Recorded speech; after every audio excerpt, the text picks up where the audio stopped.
നമുക്ക് current bill ഏകദേശം 2 മാസം കൂടുമ്പോൾ 7,000-നും 8,000-നും ഇടയിൽ വരുന്നതായിരുന്നു. സോളാറിനെ പറ്റി ചിന്തിക്കാനുള്ള കാരണം അതാണ്. മൂപ്പൻസിലെത്താൻ കാരണം വെച്ചിട്ടുണ്ടെങ്കിൽ ഒന്നാമത് നമ്മൾ അന്വേഷിച്ചപ്പോൾ ടോപ്പ് ലെവലിൽ ചെയ്തുകൊണ്ടിരിക്കുന്നത് മൂപ്പൻസാണെന്ന് എനിക്കറിയായിരുന്നു. 5 kV ആണ് എഴുതിയത്. ഏകദേശം 2 ആഴ്ചയ്ക്കുള്ളിൽ എല്ലാം സെറ്റായിരുന്നു. ഇപ്പോൾ ഏകദേശം 1 വർഷത്തോളം ആവാറായി.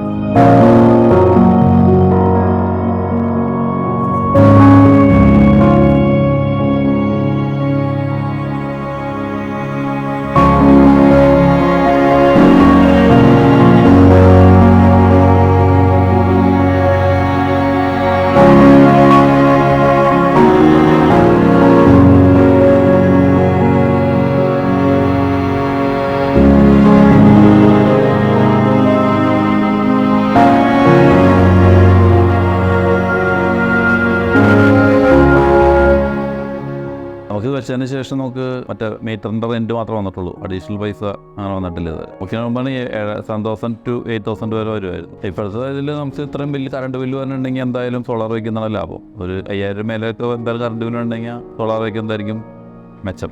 ഇലക്ട്രിക് സ്കൂട്ടർ വാങ്ങിച്ചിരുന്നു. ഫ്രിഡ്ജ്, വാഷിംഗ് മെഷീൻ, മിക്സി, ഇപ്പോൾ ചൂടാകാൻ്റെ AC എല്ലാവരും യൂസ് ചെയ്യുന്നു. ഫോണിൽ കൂടെ തന്നെ അറിയാൻ പറ്റും എന്തോരം വോൾട്ടേജ് ഒരു ദിവസം കയറുന്നുള്ളൂ. കറണ്ട് ബില്ല് ആവുമല്ലോ എന്ന് ഓർത്ത് നമുക്ക് അങ്ങനല്ല. നമ്മൾ AC ഒക്കെ യൂസ് ചെയ്യാനായിട്ട് നമുക്ക് അങ്ങനെ ഒരു വിഷം. മറ്റേ നമ്മൾ 2 മണിക്കൂർ 3 മണിക്കൂറൊക്കെ കഴിയുമ്പോഴേക്കും അയ്യോ കറണ്ട് ബില്ല് ആവുമല്ലോ എന്നുള്ളൊരു ആ ഒരു ആശങ്ക കുറഞ്ഞു കിട്ടും. നമുക്ക് എപ്പോഴും മൂപ്പൻസിൻ്റെ ഓഫീസിൽ തന്നെ ഇരുന്നുകൊണ്ട് നമുക്ക് ഇതെല്ലാം മോണിറ്റർ ചെയ്യാനുള്ള സൗകര്യം എന്നുള്ളതാണ് എൻ്റെ അറിവ്. എന്തെങ്കിലും ചില കുഴപ്പങ്ങൾ വന്നിട്ടുണ്ടെങ്കിൽ തന്നെ അവർക്ക് അവിടെ തന്നെ അറിയാൻ പറ്റും എന്നുള്ളതാണ് ഞാൻ മനസ്സിലാക്കിയത്. മുടക്കുമ്പോൾ ഏകദേശം 2-3 വർഷത്തിനുള്ളിൽ നമുക്ക് അതിൻ്റെ ബെനിഫിറ്റ് കിട്ടുമല്ലോ.